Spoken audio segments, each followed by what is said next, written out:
Welcome to All Things Retreat Podcast. I'm Holly Porter, your host and CEO of Retreat R&R. With over 25 years of experience in designing transformative retreats, I'm here to share insights and inspiration to help you create extraordinary experiences. Whether you're a pro or just starting out, you'll find valuable ideas here. Enjoy the ride. Let's dive in. Hello and welcome everybody to the show today.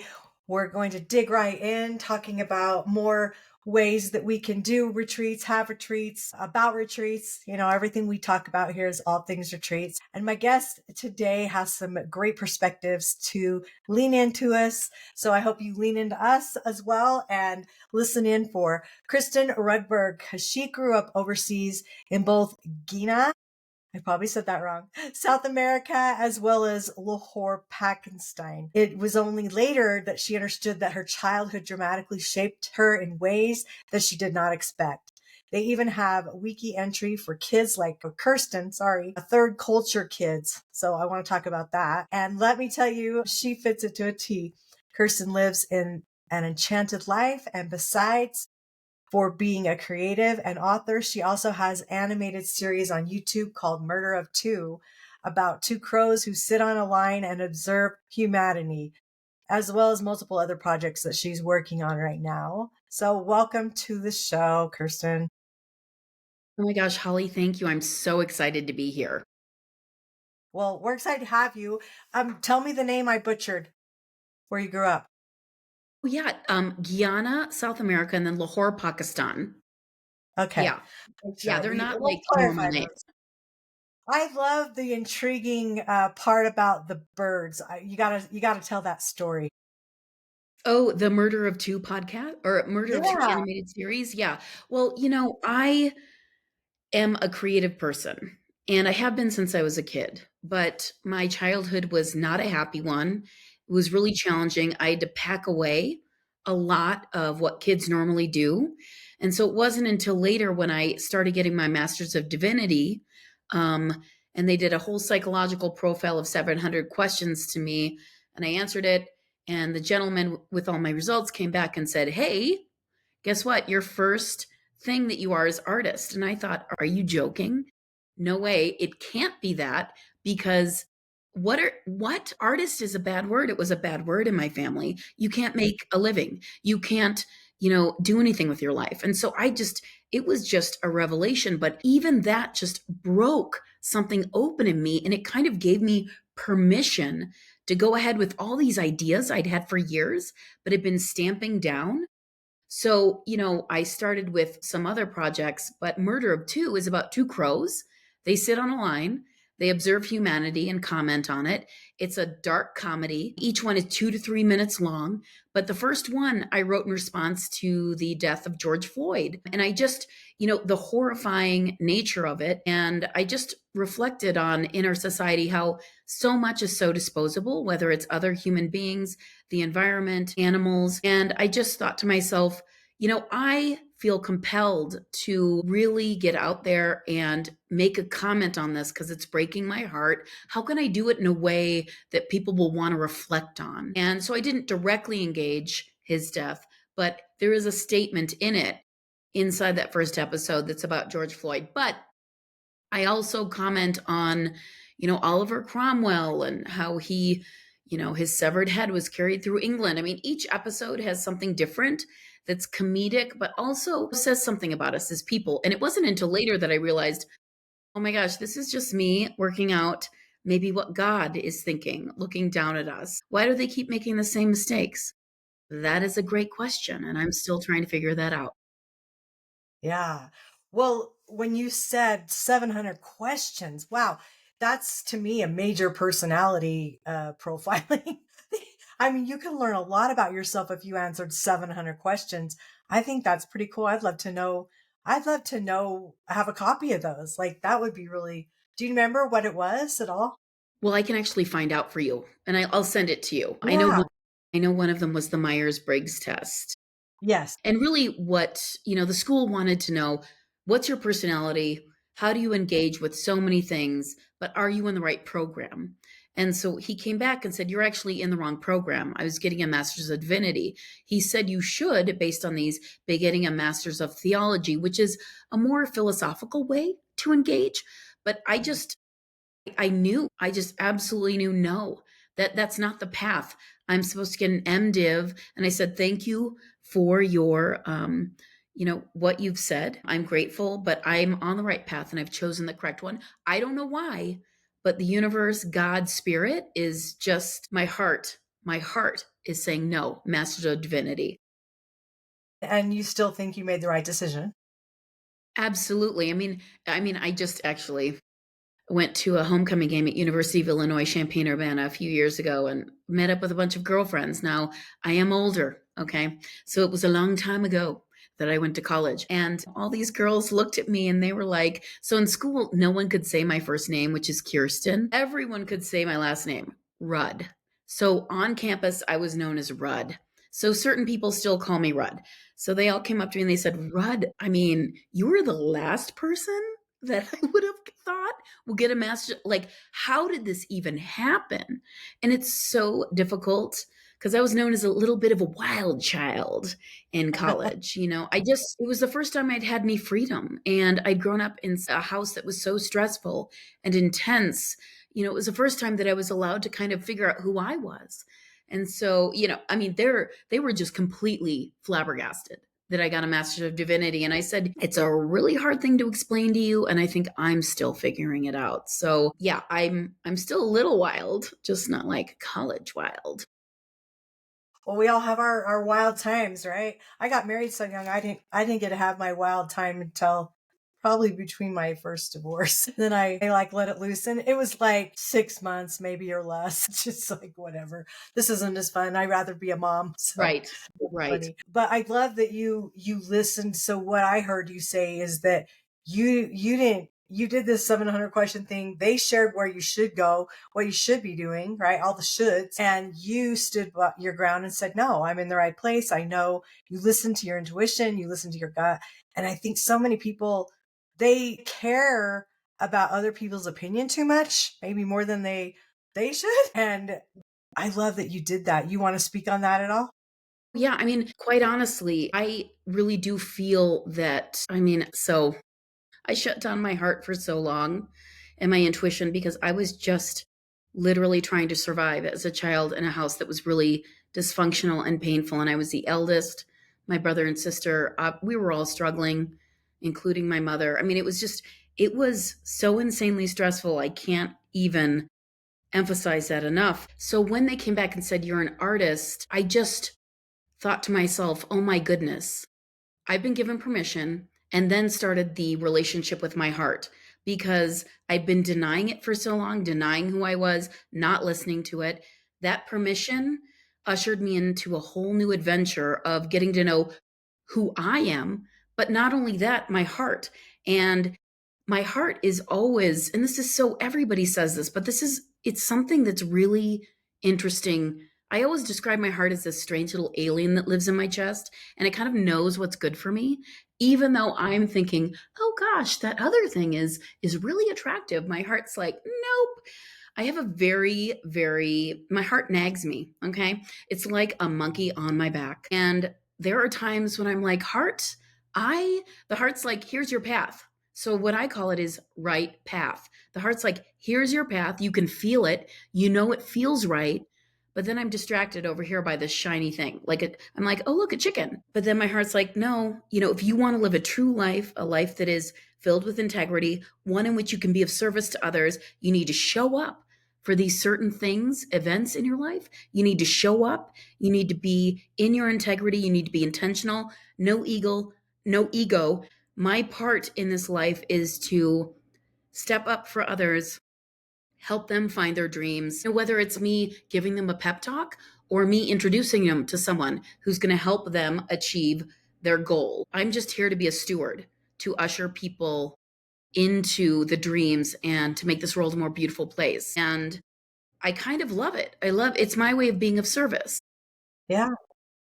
No, I love that. I think that's amazing.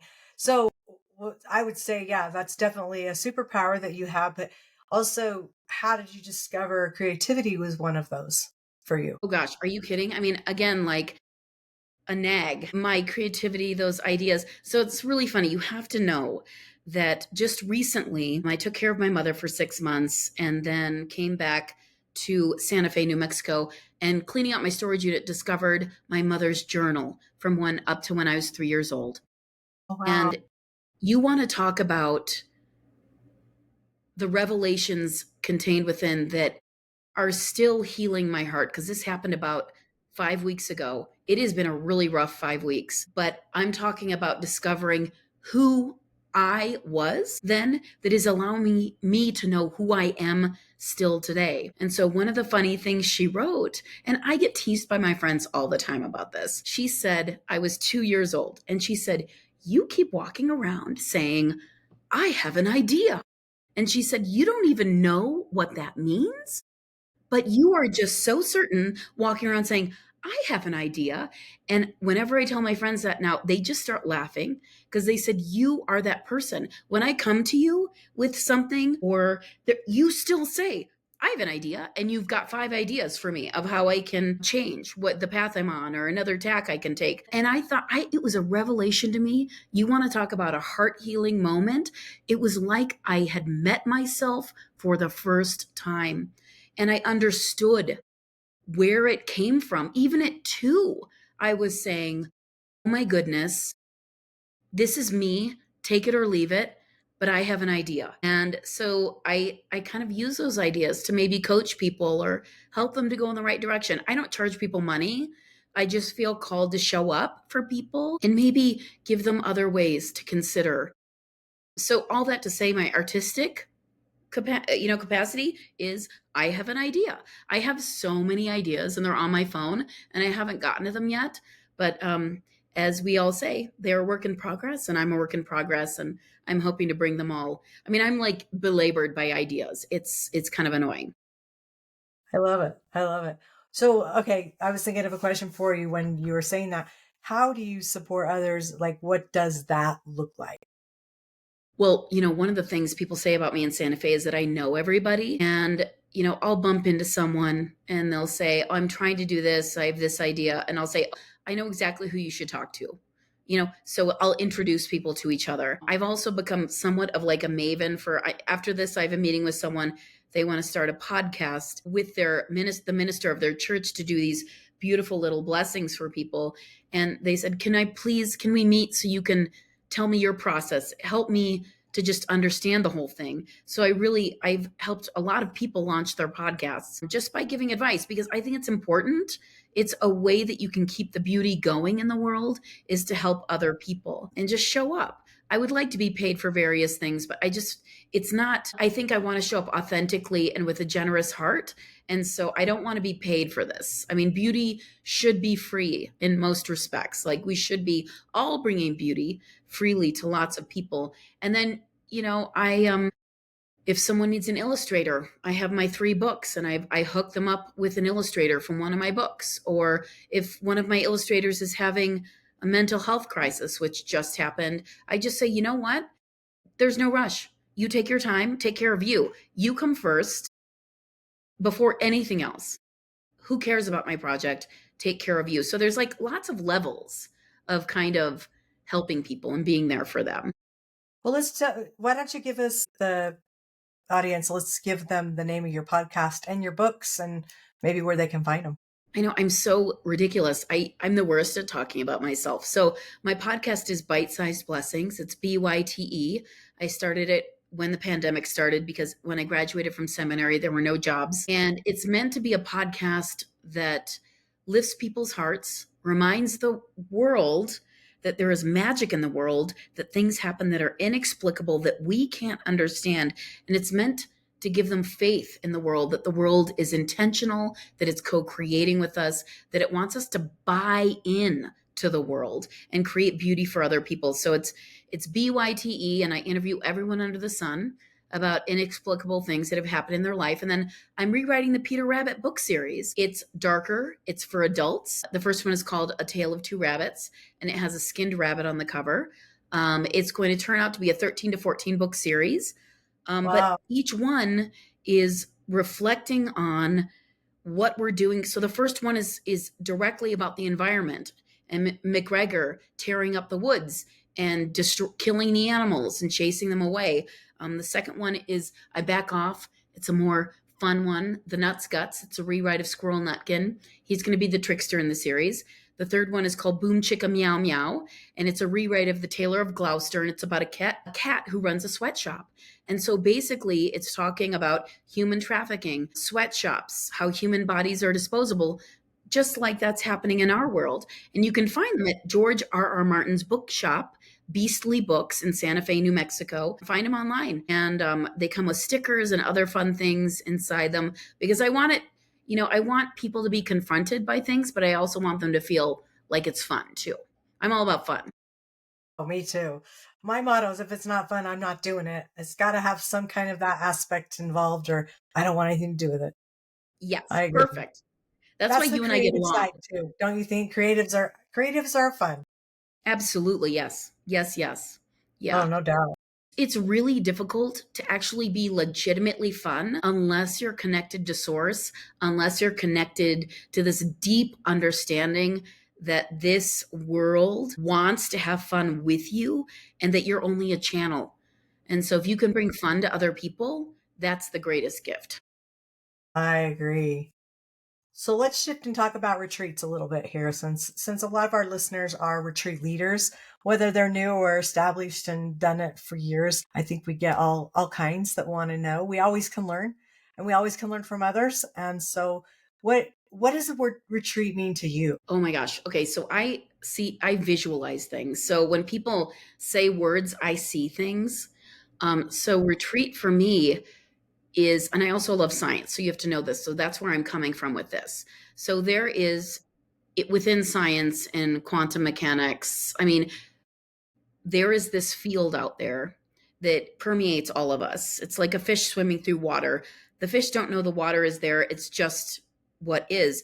We walk through this field every day. They're still trying to figure out what it is. There's the Higgs field and then there's the Planck field. And that field to me is all possibility. I mean, it's where things emanate from. It's where an idea might start to percolate and come out of. And so retreat for me means stepping back from the world, providing a space where that field of possibility is more readily accessed and you can hear what the universe wants from you or wants you to build or wants you to create, but you need the stillness and to step back from the world so that you can create the quiet space in your heart so your heart can connect with that's out there that's still forming. I have a really direct connection to that field just because I've been doing this for years. And so I describe it as a nag. Everything in my life is a nag because I'd rather just sit on the couch and eat chocolates. But I know if I want to live an authentic life, I need to show up and at the end of my life, know that I have shown up for others, for myself, and that that field of possibility is out there and it wants to communicate with us. But we need the stillness of the retreat, of the quietness of that space to actually hear what is being asked of us. So many creatives are all over the place in their thinking, including myself. What kind of tips could you give even a retreat leader that's doing their retreat? A lot of them are creatives, and a lot of them are, we're all shiny object people in this world. It seems like, I shouldn't say all, that's not all. And what would you say would be a practice maybe to get you into that space, especially if, let's talk about the retreat leader. If you're the leader of a group and you tend to be that creative and that shiny object squirrel moment person, like what would you suggest getting them into that headspace? Well, as we discussed, I'm all about FUN, fun, fun, fun. And I think in our lives as adults, we're called to be this and that and the other. We're called to be grown up, quote unquote, grown up, toe the line, pay your bills on time. A lot of us have forgotten what it's like to inhabit that childlike spirit, to be playful, to get us out of ourselves. And so for me, it would be anything from handing out coloring books and saying, color something, to getting them in front of a piano and saying, let's create a song together and sing it and make it as silly and funny. Anything that will encourage laughter, joy, engender communion and belonging, and remind people that it's okay to have fun. I think a lot of people think retreats are for silence and stillness. Yes, there is that part, but there needs to be a whole lot more laughter in this world and a lot more play. And adults need to remember the play part. So anything, you could play the telephone game, that we used to play as a kid, anything like that to get them out of their minds and get them into the place of positive creativity and being silly. 2 thumbs up from me. I like that. Yeah, put you in a good space. Yeah, very good words. Well, do you have anything that is on your heart you would like to leave the listeners as we close this up? Oh gosh, well, it's something that I'm trying to remind myself is don't take myself too seriously. I mean, I'm endlessly trying to think of all the projects I need to do and everything else that needs to get done. I'm missing what's going on in the beautiful world outside. So go outside and listen to the birds in the morning. Go and talk to a lizard that's hanging on a wall. Or just remember that the wind in the trees is beautiful. We need to step back and remember those things because before we know it, our lives are they're going to be disappearing. And I really think that the beauty is the one thing that we take with us. And so you need to gobble up as much of that as you can. Wise words. I love that. Well, thanks, Kirsten. I really appreciate you coming on and sharing some wisdom with our listeners. And I think that you have a great heart and such service to others that you give. So I really appreciate that. And if you will get me your links to your podcast and your other, then we'll make sure we get those in the show notes for our listeners too, so they can get a hold of you and contact you if that works. So if you're looking of course. to go further with Kirsten, then know you'll see them there. And until next time, everyone, thanks for showing up and listening. And I hope you got some great nuggets out of this show. We'll see you next time. Bye for now. Thinking about hosting a retreat? Before you dive in, let's make sure you're really ready. Grab your free Are You Retreat Ready checklist and find out if you've got everything in place from your purpose and pricing to your audience and agenda. Don't guess. Get clear. This quick checklist will show you exactly where you stand and what you need to make your retreat a success. Click the link below in the show notes to grab your gift and take the first step toward hosting with confidence. Thanks for joining us on this episode of All Things Retreat. We hope you're leaving with new ideas, fresh inspiration, and the motivation to take your retreats to the next level. Don't forget to subscribe and leave us a review. It helps us grow and reach more retreat leaders like you. And if you have any questions, topics you'd like us to cover, or just want to say hello, send us an email at info@weretreatrnr.com. Follow us on social media to stay connected and catch all the latest updates. Until next time, remember, great retreats start with great intentions. Let's make them extraordinary, one step at a time.